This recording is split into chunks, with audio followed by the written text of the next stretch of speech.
Assalamualaikum warahmatullahi wabarakatuh. Selamat Misalnya, malam teman-teman. Salam sejahtera untuk kita semua. Mohon maaf sebelumnya karena Airit ini sudah libur panjang ya karena kesibukan para pengurus. Jadi saya mewakili para pengurus. Mohon maaf sebesar-besarnya karena yang awalnya jadwal di awal Februari ternyata harus mundur hingga sekarang karena eh, Pak Dr. Clinton ya eh, lagi sibuk sekali, jadi tidak bisa mengisi. Saya mohon maaf, yang awalnya menjanjikan Mr. Clinton bisa ngisi, tapi belum bisa hingga sekarang. Dan akhirnya, alhamdulillah malam ini kita bisa bersama-sama untuk memulai kembali acara Airit. Semoga bulan depan Airit juga bisa menyelenggarakan acara seminar seperti ini. Dan kemungkinan karena kita longgarnya malam, mohon maaf Bapak Ibu, mungkin lebih fleksibel ya malam. Nah, mungkin itu saja pembuka. Langsung saja saya serahkan kepada Pak Yudi agar nanti tidak terlalu panjang dari sayanya. Monggo Pak Yudi, silakan. terima kasih Pak Dayat. Oke. Saya izin share dulu guys, share screen. Assalamualaikum warahmatullahi wabarakatuh. Waalaikumsalam warahmatullahi wabarakatuh. Waalaikumsalam warahmatullahi wabarakatuh. Jadi teman-teman Airit, mohon izin hari ini untuk mempresentasikan apa unveiling insight dan SSCI paper. Jadi saya mau mempresentasikan artikel yang terbit di tahun 2024. Sebentar. Eh, ini artikelnya. Artikelnya Jadi masih belum tampil. apakah sudah tampil yang judulnya Oh, preliminary? judulnya sudah untuk ini baru. Sudah Ya, masuk ya? sudah. Ada koneksi masalahnya sih sebentar. Oh, ini belum saya klik. Oke. Jadi teman-teman, eh, artikel yang publish ini tahun 2023, judulnya adalah Preliminary Development and Validation of Basic Psychological Needs Fulfillment for ESP Teachers in Online Instruction. Ini kebetulan rame-ramenya setelah apa itu? COVID dulu itu ya, semua dilakukan dengan online. Terus kemudian saya awali dengan dari mana sih ide ini muncul atau source of idea. Jadi ide topik ini muncul dari personal experience. Jadi ketika dulu ngajar ISP di Malang, kemudian melihat implementasi ISP di Gresik juga, di tempat lain, ada di tempat Semarang juga, terus kemudian di tempat-tempat lain. Ada permasalahan serius di sana, di mana dosen-dosen ISP itu kebanyakan bukan berasal dari apa ISP background, tapi mereka dibekali teaching untuk IFL atau kebanyakan secondary school ya, yang undergraduate. Jadi bahasanya itu ideal ISP practices karena masalah background dosennya. Kita bisa bayangkan waktu saya ngajar di Malang dulu ngajar biologi, ngajar English Wolo, kemudian ngajar English for Mathematik, otomatis kan kita harus menguasai keilmuan matematik, keilmuan matematik terminologi, law terminologi, kemudian English for law, culture-nya ketika sesama apa judge atau hakim atau pengacara itu seperti apa, itu sangat sangat kompleks. Jadi melihat itu saya coba apa sih needs mereka ketika ISP itu. Jadi itu awalnya, awal ide apa topik ini muncul. Jadi saya sebut ide ini muncul karena apa empirical data, data yang ada di lapangan, tapi itu tidak cukup dan harus dilihat karena data di lapangan itu kan sudah kita tuangkan tadi. Kemudian di sana ada kebutuhan apa sih ISP itulah. Kebutuhan ini kebetulan saya lihat dari psikometrik ya, dari psikologi perspektif, ada basic psychological needs. Mereka harus otonomi mahasiswa itu, harus mempunyai competence, harus memiliki relatedness. Jadi otonomi itu mandiri belajar ISP-nya. Berarti dia harus baca artikel-artikel, membaca sumber-sumber belajar tentang English Wolo, sumber-sumber belajar tentang law terminologi. Kemudian kalau relate ya berarti harus relate dengan kalau perawat ya, kalau nursing ya dengan perawat, dengan dokter itu ya. Itu yang harus dipenuhi. Gapnya apa sih? Jadi setelah ada data empiris, kemudian ada ada topik Basic Psychological Need yang dikembangkan oleh Desi and Rian 2000. Itu ternyata sudah ada di di EFL. Jadi psychological needs itu ada di general education untuk melihat teacher sama student motivation dalam teaching dan learning. Kemudian di apa namanya? Di EFL juga ada banyak yang nulis Alamer itu ada 4 tulisan dan lain-lainnya untuk melihat vocabulary dengan mall, untuk mengembangkan apa ini BPN untuk BPN untuk EFL itu dikembangkan oleh Alamer. Jadi BPN yang dari General Education, Alamer mengadaptasi, membuat BPN untuk EFL dengan ESEM-nya, Exploratory Structural Equation Modeling. Jadi awalnya begitu, karena adanya hanya di General Education, kemudian ada di EFL, kemudian bagaimana dengan di ISP, itu saya. Kayak opo kalau di ISP itu, Basic Psychological Needs-nya. Kalau di EFL, tentu kan ada 2 cakupan yaitu Mastery of English Communicative Competence, kemampuan berbicaranya dia, konten bahasa Inggrisnya. Yang kedua kan target culture-nya. Jadi mereka mampu berkomunikasi dalam bahasa Inggris ya sesuai dengan kondisi native-nya dalam situasi mereka atau target culture mereka. Kalau di ISP berbeda. Di ISP ada 3 kompetensi, specific content knowledge dalam bidang akademiknya, kemudian English-nya, kemudian culture yang dipakai dalam profesi mereka. Jadi lebih kompleks, sehingga BPN yang ada sebelumnya di General Education sama di EFL is not applicable for ESP context. Jadi situasinya begitu. Akhirnya saya munculkan BPN untuk ESP. Jadi modifikasi isinya BPN, otonomi, competence, sama relatedness. Itu kita modifikasi untuk ISP memenuhi 3 komponen tadi. General apa namanya, content knowledge-nya, kemudian English-nya, terminologinya, kemudian culture-nya dalam profesinya. Jadi itu bagaimana terpenuhi di ISP.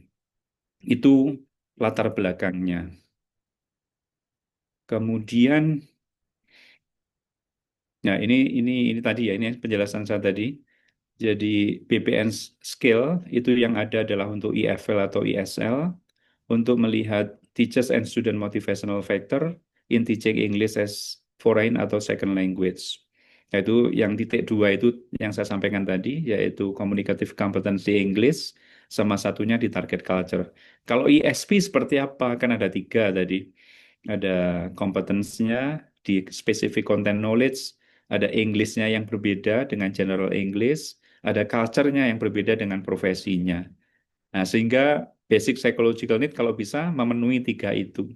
Nah, ini akan banyak memberikan manfaat bagi para pengajar ISP yang unideal. Ya ada yang ideal, tapi banyak juga yang belum ideal seperti ISP di kami di Muhammadiyah Gresik, mungkin di UMM juga, mungkin di Semarang juga. Jadi kalau orang membaca ini, itu nanti mengajar ISP itu akan lebih terarah. Oh, anak English follow itu butuhnya ini ya.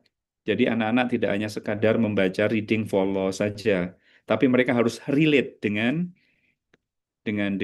siapa pengacara, relate dengan masalah-masalah di bidang law yang real, sehingga ada real life-nya, yang mereka lulus itu sudah siap untuk terjun kepada law yang internasional, nursing yang internasional. Jadi menjadi lebih nyata, lebih real begitu. Ini yang melandasi. Kemudian di bab 2-nya di literature review, apa yang ditulis tentu mudah sekali kalau sudah tahu itu. Di literature review kan biasanya ada 2 komponen utama. Yang pertama adalah theoretical framework, yang kedua kan previous studies tentang topik yang kita bahas. Yang literature review point 1 itu membahas theoretical framework tentang basic psychological needs yang isinya ada 3 tadi, yaitu otonomi, competence, sama relatedness. Relatedness itu sebenarnya sama dengan teorinya Vygotsky tentang sociocultural apa approach ya. sociocultural theory. Jadi di sini kalau sudah tahu background-nya tadi tentu kan ini sejalan. Tadi kan yang ada BPN ini adalah General Basic Psychological Need di Education, motivasi umum. Apakah Anda suka belajar ini? Apakah sekolah ini begini? Lah itu yang umum. Yang IFL sudah mulai spesifik. Apakah anak-anak sudah diarahkan belajar otonominya untuk membaca English eh, sources tentang yang sesuai dengan situasi natif, apakah kompetensi mereka sudah sesuai dengan kompetensi native, apakah situasinya sudah sesuai dengan kompetensi native, itu yang ada. Maka kita buat tulis saja definisi umum daripada BPN, Basic Psychological Need, awalnya kayak apa, yang sudah ada seperti apa, terus bagaimana nanti diterapkan di dalam ESP. Jadi runtutannya wena itu ceritanya, mengalir dari general ke spesifik. Jadi ESP general itu seperti ini, teorinya dipakai menjadi begini. Yang English menjadi lebih spesifik ada dua tujuan. Kemudian kalau di ESP ada tujuan. Jadi di akhir paragraf nanti dituliskan bahwa basic psychological needs yang awalnya untuk umum sama English for foreign language atau second language itu akan dipecah menjadi tiga setiap bagiannya, yaitu specific knowledge, content knowledge, kemudian Englishnya, kemudian target culture ke profesinya. Nah, ini yang menarik. Jadi akhirnya ada kebaruan di dalam introduction maupun theoretical framework. Teori itu tidak hanya didefinisikan aja, tapi diadaptasi seperti apa nanti di dalam eh, ESP ini. Ini isi literature review 2.1. Kemudian berikutnya isi literature review 2.2 yaitu previous BPN research. Sama akhirnya kan kelihatan sekali. Jadi kalau ini karena saya pengembangan, ingin mengembangkan instrumen agar guru atau dosen ISP nanti dalam mengajar bisa lebih fokus, itu saya coba melihat bagaimana developmental studies yang ada di existing studies atau available literature review. Ternyata di sana saya baca banyak ya, ada yang di ada yang dikembangkan dengan menggunakan Rush model yang di bahasa Inggris maupun yang di General Education. Ada yang menggunakan SAM model, ada yang menggunakan ESAM ini yang terbaru, the most recommended tools. Ini by Alamer ya, yang terbit di jurnal Second Language Acquisition miliknya Cambridge itu. Kemudian bagaimana dengan saya? Nah, ada tiga pilihan yang existing studies tentang desain pengembangan yang diterapkan. Yang pertama ada RAS model. Itu saya dibantu sama reviewernya bahwa RAS itu sangat tidak direkomendasi karena masalah validitasnya yang rendah. Dan saya cek juga di referensi memang RAS tidak. Maka saya tidak ikuti RAS model. Kemudian yang kedua pakai SAM. Lah SAM ini dikritisi oleh dikritisize oleh Alamer bahwa dia rendah dibandingkan ESAM. ESAM itu saya browse di internet, dia merupakan apa perkembangan terbaru daripada aplikasi SAM dan dihasilkan standar validitas sama reliabilitas yang sangat tinggi dibandingkan dengan SAM.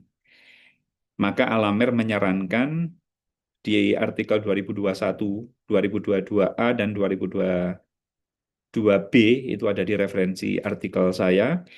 Itu dia menyuruh memberikan apa sinteks kalau penulis mau menganalisa dengan SEM, sinteksnya sudah diberikan sama sama Alamer. Jadi kita kontak ahli SEM untuk membantu. Kemudian saya pakai apa? Present study.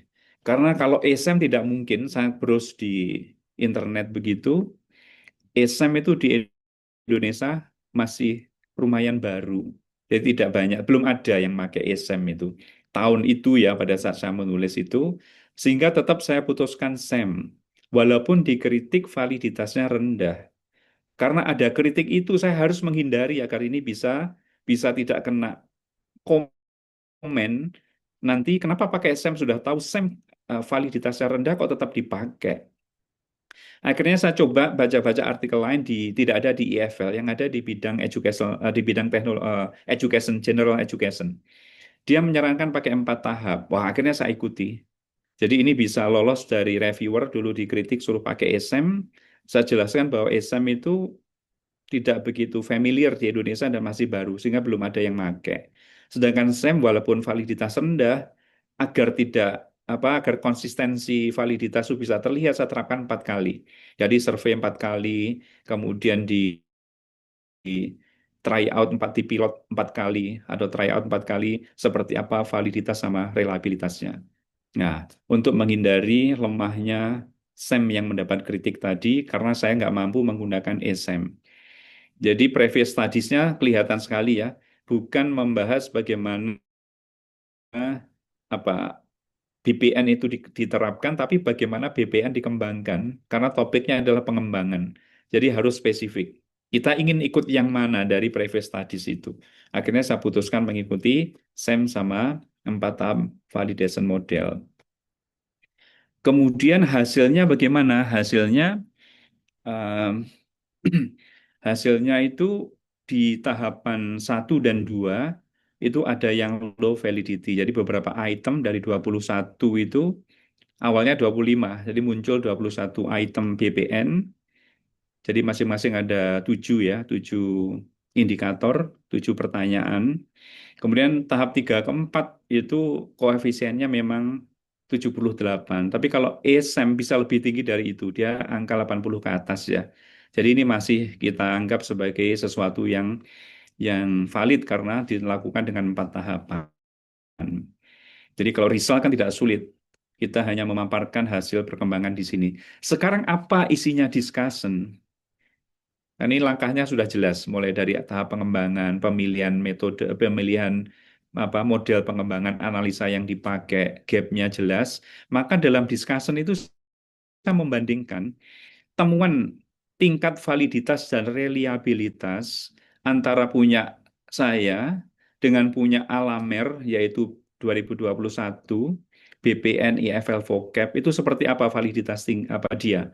Dia tinggi, tapi saya ada kebaruannya. Karena punyanya Alamer ini kan BPN untuk IFL, bukan untuk ISP. Sehingga walaupun punya Alamer validitas lebih tinggi, tapi kontribusi daripada hasil pengembangan ini bisa dipakai di ISP dan valid.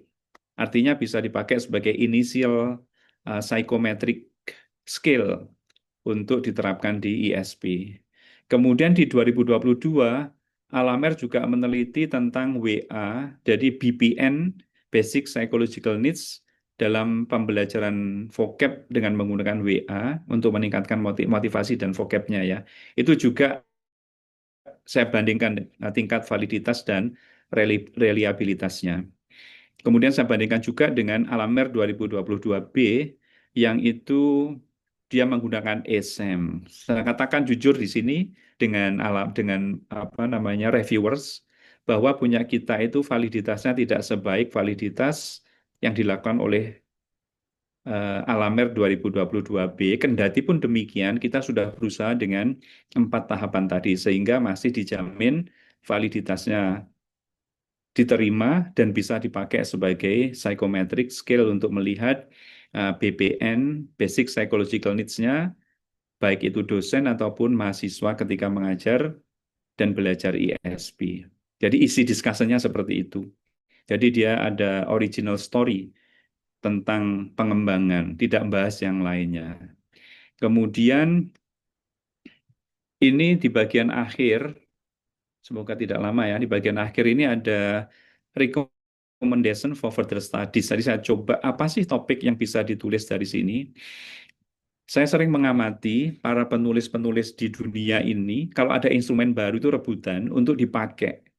Jadi setelah terbit mungkin dia sampai 2-3 tahun itu instrumen dipakai untuk melihat bagaimana sih instrumen itu digunakan dalam penelitian dan hasilnya seperti apa. Lah, ini silakan digunakan. Kebetulan belum ada yang pakai di dalam ISP yang boleh general, boleh spesifik.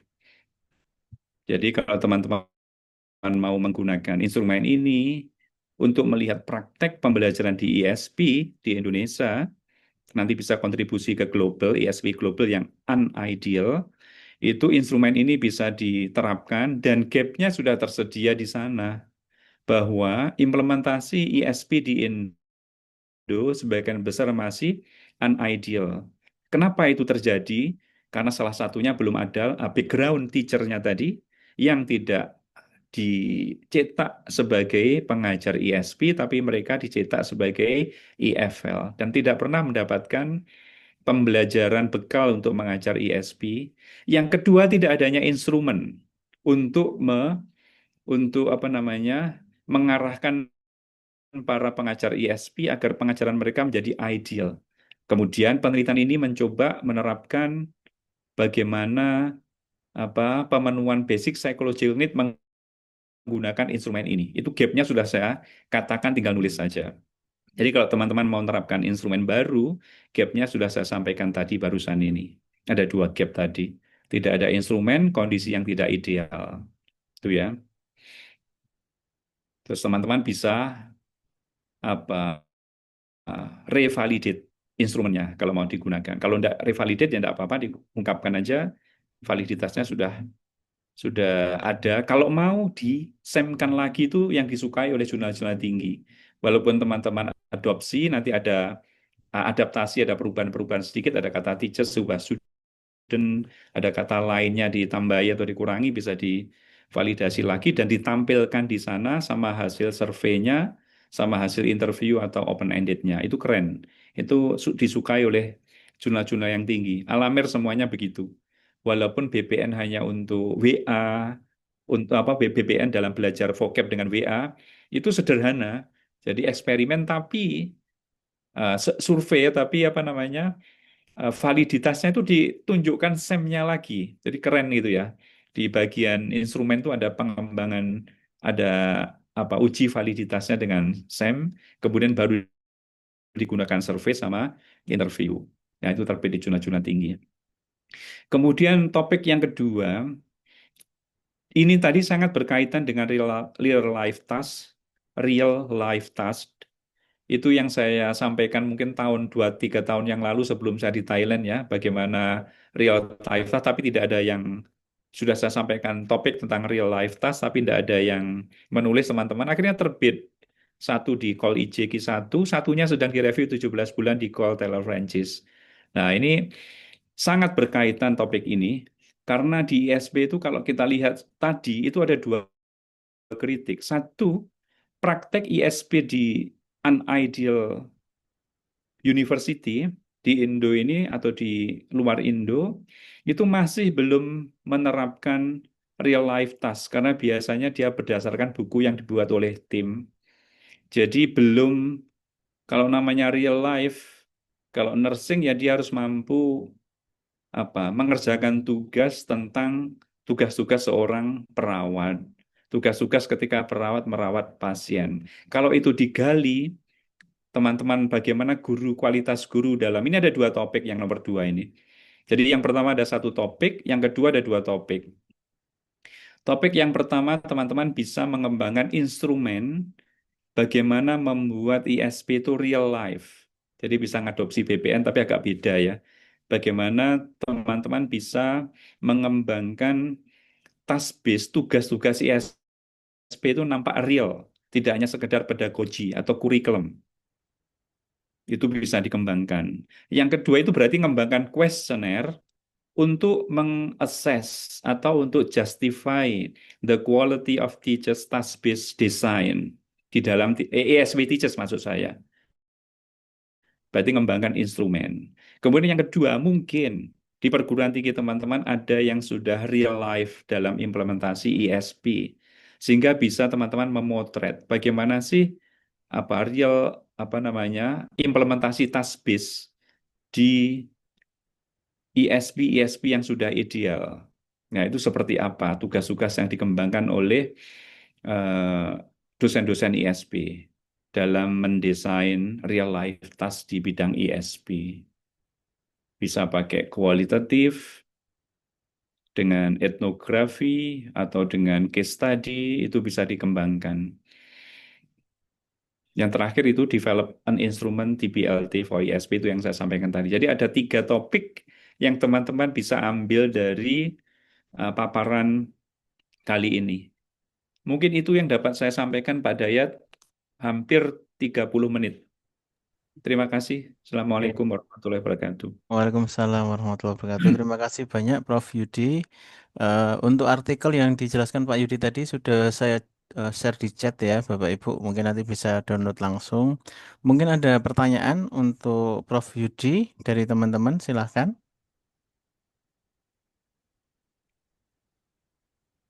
Halo, Atau kalau apakah? nggak ada ya dulu nggak apa-apa. Iya, Titik kalau akhir. iya, karena belum ada mungkin nanti di belakang, nggih. Kalau memang belum ada, tapi kalau ada saya persilakan terlebih dahulu.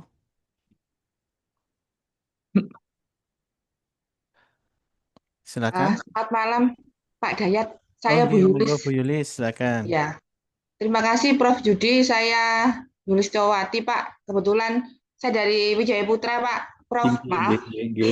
Kebetulan saya itu megang bahasa Inggris untuk prodi psikologi. Uh, Cuma mungkin yang perlu kami gali lagi ya, mungkin seperti yang jenengan sudah sampaikan tadi, the ideal condition of tadi pengajaran ISP. Mungkin bisa di-share seperti apa yang dimaksud ideal condition-nya itu, Prof. Nanti kalau sudah ada mungkin kriteria atau seperti apa, mungkin saya nanti memberanikan diri untuk mencoba melakukan seperti yang tadi jenengan sampaikan yang develop apa tadi saya maaf tadi barusan ikut ini karena saya barusan selesai rapat. Matur nuwun, Prof. Pak Dayat, terima kasih.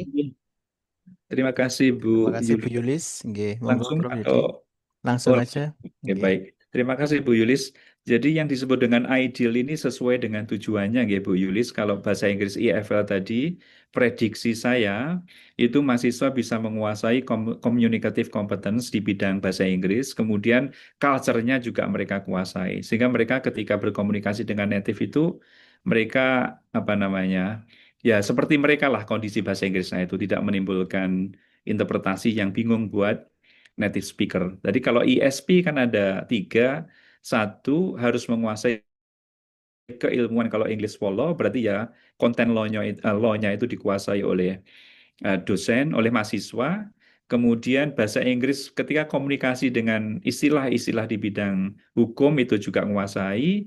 Kemudian culture-nya ketika mereka apa sidang, ketika mereka. Ini berbeda dengan culture ketika ngomong bahasa Inggris general, tapi culture-culture di profesi ini kan sangat berbeda dengan culture di non-profession. Jadi kalau tiga ini terpenuhi, itu saya bisa katakan bahwa kondisi ISP sudah cukup ideal dalam hal coverage yang diajarkan. Begitu. Oke, baik Pak, terima kasih. Nggih. Mungkin kami ada yang belum nyambung itu untuk ke culture-nya yang belum, karena saya sendiri kan background saya pendidikan ya, jadi harus belajar lagi untuk betul-betul untuk mendapatkan the ideal condition-nya. Matur nuwun. Nggih. Nggih. Nggih. Ngapunten, ini culture ini juga saya prediksi nggih. Jadi mungkin juga loh ya, mungkin sama dengan IFL saya tidak tahu realnya. Mungkin kalau bisa paham detailnya jurusan hukum, kalau ketika sedang sidang itu budayanya bagaimana, mungkin duduknya, mungkin mulai buka bicaranya, itu kalau kebetulan sama, mungkin juga bisa sama dengan IFL. Karena ini kan masih berupa prediksi, hipotesis ya. Nggih. Nggih. Nggih, terima kasih Pak. banyak Bu Yulis. Nggih, monggo. Nggih, mungkin ada lagi dari Bapak Ibu. Izin menambahkan Prof. Yudi, Pak Silakan. Dr. Dayat, mohon izin. Nggih, Pak Asfir, monggo. Pengalaman mengajar di Fakultas Hukum English for Law, em, implementasinya hanya sampai di apa, Prof? Legal documents Ya, communication gitu loh, Prof. ya, Jadi ya. kalau mungkin ya karena konteksnya kita ini ya persidangannya memang Indonesia begitu. Tapi untuk nyatanya bahasa Inggris CSP itu terpakai pada saat legal document analisis begitu. Ya. Nah, itu Nggih, sedikit tambahan. Mohon tanggapan aja, Bro. Siap, nggih. Terima kasih Pak Sair. Pak Pak Aswir. Asfir. Jadi instrumen tadi itu sebenarnya untuk memotret Bapak Ibu, teman-teman semua, untuk memotret situasi ISP kita. Saya tidak menyebut apakah itu belum ideal temuannya nanti, tapi prediksi saya ketika kuesioner yang saya buat tadi itu Bapak Ibu terapkan untuk melihat ISP, misalkan siapa Aswir tadi datanya menunjukkan bahwa mereka hanya belajar legalnya melalui reading. Berarti kan kondisi yang temuannya nanti mengatakan bahwa belum ideal ISP yang adalah itu yang sebenarnya ingin kita temukan.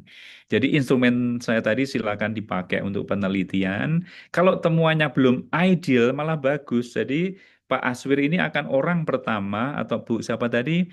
Bu Yulis tadi adalah orang yang pertama yang menemukan bahwa kondisi ISP di Indonesia belum ideal karena yang law masih sebatas di legal analysis, yang nursing masih sebatas reading for nursing, belum relate dengan nurse sesama nurse, belum relate dengan dokter sebagai atasan, belum relate dengan family patient, belum relate dengan pasien sebagai apa namanya yang dirawat oleh nurse. Itu harapannya. Jadi nanti kalau itu sudah ditemukan, orang-orang yang mengajar ISP akan terbuka, oh ini loh ya, kondisi kita itu berarti harus lebih lebih relate lagi, lebih sesuai lagi. Seperti itu harapannya. Terima kasih Pak Dayat. Oke, terima kasih Prof. Yudi atas penyampaiannya dan juga ilmunya. Saya izin share Bapak Ibu, mungkin apa namanya artikel. Nah, artikelnya Prof. Yudi yang tadi dibahas adalah yang ini. Jadi judulnya adalah Preliminary Development and Validation of Basic Psychological Needs Fulfillment for ESP Teacher in Online Instruction. Nah, ini sudah saya share di chat Bapak Ibu. Nah, mungkin sedikit tambahan. Hal yang paling mudah bisa kita lakukan adalah mengadopsi pertanyaan ini atau kuesioner ini kita adopsi, kemudian kita share kepada partisipan yang kebetulan kita misalnya mengajar bahasa Inggris di prodi non bahasa Inggris, misalnya seperti itu. Jadi misalnya kita ngajar di manajemen atau di prodi lain atau mungkin kalau di UMS itu ada LBIPU bisa memanfaatkan angket ini. Bisa kita share dan datanya nanti sudah bisa kita gunakan untuk penelitian. Mungkin seperti itu untuk Iya, mudahnya. betul. Oke, jadi itu cara paling mudah Bapak Ibu untuk salah satunya menulis artikel yang kita tidak perlu mengembangkan instrumennya. Seperti itu. Terima kasih Prof.